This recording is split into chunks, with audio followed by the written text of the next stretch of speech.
So welcome back. Now that we found there's one PC which explains 45% of the variance of our Euro blue chips, I want to know, what does PC1 look like? And that is what I want to do right now. That is what I want to do right now. So let's just do it. What I'm going to do, I'm going to reuse my PCA function, which I loaded in from sklearn. And I'm doing the following, right? I just say that my PCA equals, or let's just say really what we want to do, visualize PC1, right? That's my objective here. That is my objective. So I don't have many comments here, that's why I'm talking, but it might be nice just to have a couple. All right, so PCA, we want to say is PCA, use the same function, but we call it now differently, right? We're just saying the number of components which I want you, lovely package, to look at is just one component, right? So do a PCA with only one factor. Okay, that's what I do. And the next thing I want to do is I want that you are going to run a PCA, but only considering one factor. That sounds kind of awkward. But the idea is I want to extract PC1. Okay, and here's one way to do it. There are other ways, okay? But I'm just doing my PCA fit rd.ilog again. So I want that all returns are considered, but not the 1 over n portfolio, okay? So therefore, I'm going to exclude shape -1. I'm going to exclude the last row of my portfolio, the last column. Boom. And what does that say? You see, number of components 1. So it just considers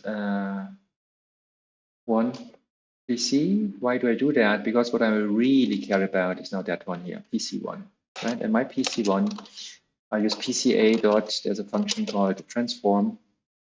And now I want that you give me my PC1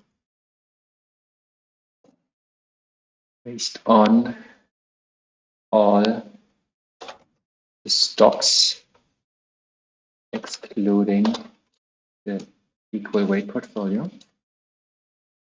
All right, so let's just see what we have. PC1.shape.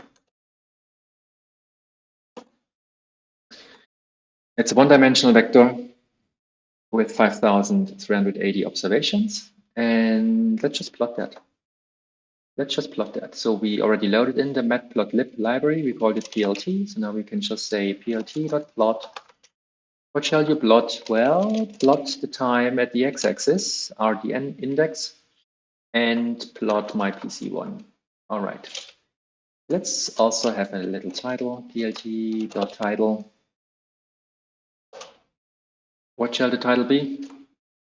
Let's just say time series of PC1 daily returns of ES50 constituents. Okay.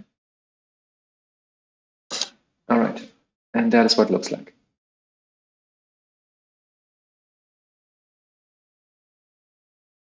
That is the time series of the single factor that drives roughly half of all the variance in the Euro area blue chips. We see COVID here, then COVID down there, down here. So you might wonder, well, didn't COVID lead to a reduction in prices and not to an increase? And it seems to be that that is prior happening to that. Same with the financial crisis. Wasn't the financial crisis more like, oh no, that's all right. That would be negative returns. So I just was thinking in terms of prices. I think what I just wanted to say is, keep in mind the PC is only unique up to a affine transform. What the heck is that? It just says whether you add a constant or whether you multiply the time series by some constant, you don't change the information of the time series. And therefore, if the shape is kind of not intuitive, although here I think I don't see why not. Maybe you have to multiply it by -1 in order to have it back into your thinking about an increase means a positive return, a reduction means a drop in return. Okay, so we see here the COVID 216. I don't know, we should check that. That's why I like working in this application with European data. In our research efforts, we look at US data most of the time. So tell me kind of what's going on here. If you follow the markets closer than I do. That's the European crisis, the debt crisis, 2012. Here, financial crisis. Again, something going on here. All right, that's our PC1. I think what I do in the next video, I'm going to ask the question, how similar is PC1, that black box factor, relative to our market portfolio? Would be nice if it's the same, but why should it? So we tackle that question in the next video.